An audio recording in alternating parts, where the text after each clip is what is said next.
분들을 먼저 소개하겠습니다. 간단히 이름만 호명하겠습니다. 박수로 환영해 주시면 감사하겠습니다. 네, 이한구 예비역 중장님 나오셨습니다. 김상순 박사님 나오셨습니다. 사전 5기의 신화 홍수환 전 복싱 챔피언 나오셨습니다. 자교모 김병준 교수님 나오셨습니다. 네, 바쁘신 가운데서도 이렇게 나와주셔서 대단히 감사드립니다. 네 분의 패널들께는 각자 약 15분 정도의 발언 시간이 배정되어 있고요. 네 분 모두 발언을 마치면 객석에 앉아 계신 분들과 질의응답 시간을 갖도록 하겠습니다. 그럼 먼저 여기 현수막 좀 길게 나왔어요. 예, 그 사진을 보시면 순서가 이렇게 사진에 이렇게 나와 있는데 이 순서대로 하겠습니다. 네, 가장 먼저 이한구 예비역 중장님께서 발표를 해주시겠습니다. 박수 부탁드립니다.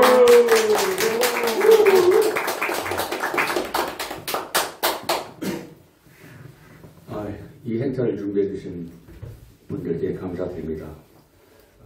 지금 여기 참석하신 분들의 연도를 보면은 모든 분들이 대부분의 분들이 2017년 박근혜 대통령 탄핵 때부터 열심히 거리에 나와서 그야말로 그전에는 있지도 않았던 우익 아스팔트 투쟁을 처음부터 시작해 오신 분들이로 이렇게 보입니다. 그런데 그렇게 8년, 10년 가까이 투쟁을 해본 지금 오늘 이 시점은 바로 한 달 앞에 참 기가 막힌 이상한 선거를 앞에 두고 있는 이 시점입니다. 그래서 지금 우리가 어떤 대통령을 우리가 뽑아야 하는가, 이것에 대한 답은 사실 현실적으로 이미 끝나 있습니다. 우선 더불당은 이재명이라는 어떤 야수 같은 인간으로 그냥 다 취되어 있고요. 그러니까 우리가 그나마 기대 걸고 있는 국힘당은 두 후보로 압축되어 있습니다. 이렇게 이 통합 문제도 또 하나 얘기할 수도 있겠지만, 하여튼 그 답은 우리들이 거의 동시에 갖고 있습니다. 그런데 왜 이 시점에 우리가 이런 대통령을 원하는가 하는 얘기를 해야 되냐면은, 남은 30일 동안 우리 같이 투철한 이 대한민국 국가 정통 세력뿐만 아니라 지금 이 상황을 잘 모르는 중도파들을 우리가 차분하게 설득을 해야 할 필요가 있기 때문에 나는 오늘 이 주제가 필요하다고 생각합니다. 물론 남은 30일 동안 지금 벌어지고 있는 상황을 보면은 참 원만한 방식 또는 강제된 악법에 따라서 그냥 그대로 줄 서가지고 따라 하면서도 이겨야 되겠지만은, 어떠한 경우에는 지금의 사태는 정상적으로는 해결될 수 없는 아주 벽에 부딪혀 있는 상황이라고 볼 수 있습니다. 그래서 국민중앙권이라는 걸 우리가 생각하고 있지 않습니까? 거리에서도 외치고 있지 않습니까? 광화문에서 외치고 있지 않습니까? 여기저에서 외치고 전국 각지에서 외치고 있지 않습니까? 국민중앙권이라는 건 뭐냐? 모든 주권은 국민으로부터 나온다. 대한민국의 모든 권력은 국민에게 있고 모든 권력은 국민으로부터 나온다. 이겁니다. 그러니까 국민이 원하는 것을 당당히 거리에 나가서 요구하는 것입니다. 국민들이 요구를 할 수 있는 모든 수단, 통로가 막혀 있을 때는 힘을 하는 수밖에 없는 겁니다. 이 힘을, 이 국민들의 요구에 대해서 무력으로 진압한 경찰이나 심지어 군이 와서 막다 하더라도 국민은 이거를 극복해내고 나중에 이 국민의 저항권은 바로 주권입니다. 국민의 저항권을 막은 세력들이 거꾸로 처벌을 받게 하는 겁니다. 경찰이 총을 쏜 경찰, 몽둥이를 든 경찰, 폭력을 쓴 경찰, 이거 다 나중에 처벌해야 되는 것입니다. 이런 상황을 예상한 것이 국민정황권이라고 봅니다. 물론 우리가 이런 국민정황권을 앞에 두고 있지만은 그래도 한 달 30일 그 선거가 어쨌든 이거 짜여진 기획에 의해서 지금 다가오고 있는데 여기에도 차분하게 대응을 해야 되겠고 여기에서 우리가 30~40%를 이루고 있는 그 중도층을 어떻게 이번에 간단히 쉽게 더 효과적으로 설득시킬 수가 하는 그런 논의가 지금 되었으면 하는 생각입니다. 그래서 저는 이번에 우리가 참 원하는 바람직한 대통령은 반드시 이 대한민국이 지금 어떤 나라입니까? 단군 이래 가장 건강한 나라, 주권이 가장 확고한 나라, 단군 이래 전 세계를 통틀어서 우리가 10위권에 들어가 있는 이런 나라, 이런 나라가 어떻게 형성이 됐습니까?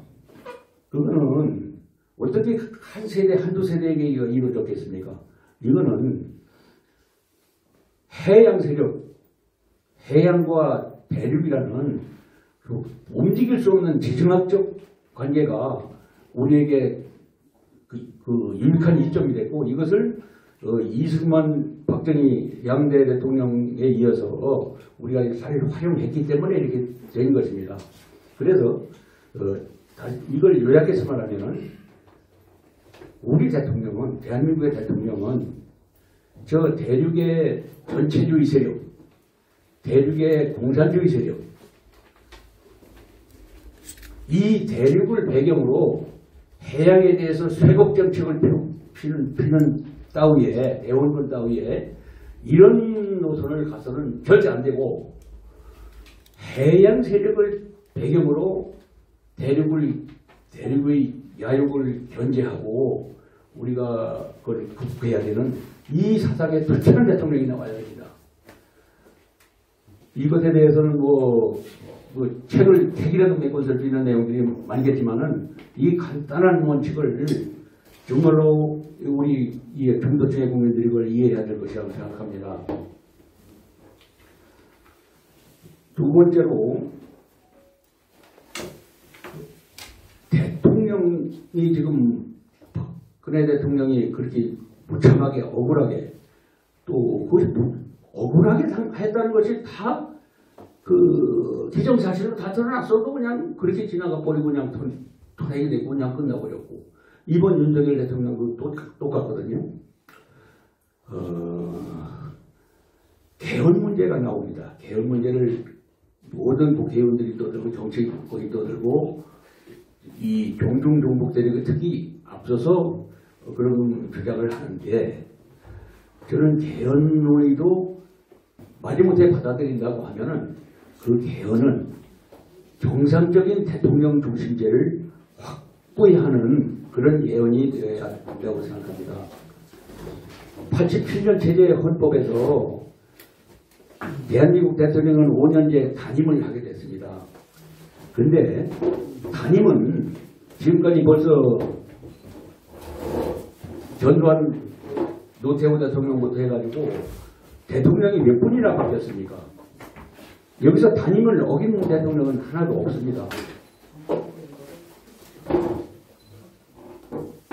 단임제 87년이 되기 이전의 헌법은 뭐 연임이다, 한연임이다, 뭐 중임이다 해가지고 이 대한민국이 이 우리나라가 하던 그 정권을 계속 유지하기 위해서 시끄러웠고 국제적으로도 이 독재국가라는 그런 오명에 휩싸여서 지냈던 것인데 87년 그 단임제 채택 이래로 사실은 정상적으로만 운영되면 헌법적인 대로 운영되면 독재는 불가능합니다. 5년마다 국민들이 정상적인 투표로 심판하게 돼 있잖아요. 5년마다 가르칠 수 있는데 어떻게 독재가 가능합니까? 5년 지나고 나면 전부 다 본인이 책임져야 되는데 어떻게 독재가 가능합니까? 독재가 가능한 것은 지금 좌파 정권이 몇 번 하면서 정상적인 민주주의 제도를 우리나라의 민주 제도가 정상적으로 작동되지 않게 모든 조직을 왜곡시켜버리기 때문에 지금 독재로 가고 있는 것입니다. 대통령 중심에서 대통령의 권한을 너무나 약화시켰기 때문에 지금 독재가 생겨나고 있는 겁니다. 반드시 대통령 중심제를 정상으로 돌려서 대통령이 국회 해산권을, 대통령에게 국회 해산권을 반드시 주는 그런 대통령 중심제로 사회의 이곳저곳에서 개헌의 목소리가 터져나왔을 때 그것을 확고하게 주장해서 국민들을 설득해서 관철시킬 수 있는 그런 대통령이 되어야겠습니다. 그런 대통령이 누가 될지 지금 나와 있는 인물로 봐도 뻔히 보이지 않습니까? 저는 그렇게 생각합니다. 마지막으로 제가 한 가지만 더 어떤 대통령을 원한다. 대통령은요, 대통령 중심에서 대통령은 확고한 국군 통수권자입니다. 국군의 최고 사령관이 대통령입니다. 국군의 최고 사령관이 되면은 국군의 사기를 시작하고 국군의 기강을 잡고 그 제대로 된 군대를 만들어야 됩니다. 어떻게 대통령이 말이요.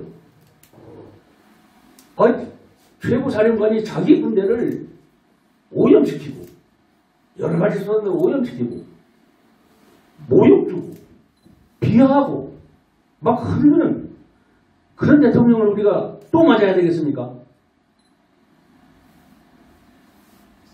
어떻게 청와대 일개 행정관 나이도 몇 살 되는 적빈 나는 놈한테 총장이 불려나가서 어디 그 카페에서 차 마시면서 인사청장이나 주고받고 이렇게 가지고 되겠습니까?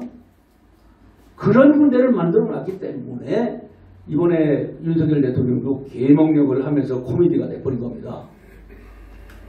그래서 정말로 이번에 우리가 뽑는 대통령은 군을 격려하고 그 힘든 생활을 이해해주고 그리고 정말 국가가 우리나라에 처했을 때 뻔히 죽는 줄 알면서도 당당하게 그냥 나가서 죽을 수 있는 그런 군인들로 군대로 만들 그런 최고사령관이 될 수 있는 그런 대통령이 꼭 나왔으면 합니다. 그렇게 저는 그 세 가지를 원론적으로 자기 대통령은 이런 원칙을 가진 대통령이 꼭 좀 나와줬으면 좋겠습니다. 이상입니다.